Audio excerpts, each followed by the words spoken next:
Telescopic window bars from Insight Security are a quick and simple way of making an ordinary window into a safe environment for children or a secure environment from intruders.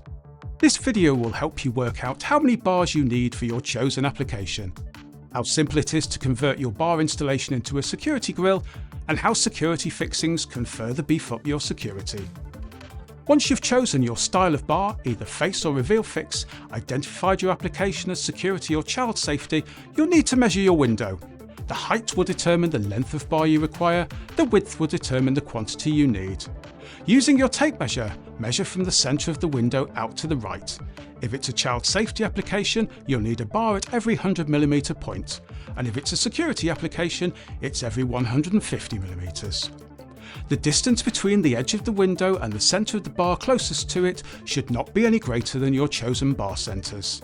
For example, if you've counted 4 bars to the right, you're going to need another 4 bars to the left, plus 1 in the middle, that's 9 bars in total.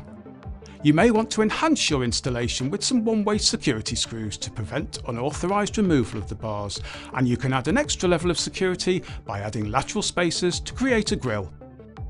For more information, check out our website or speak to our friendly team.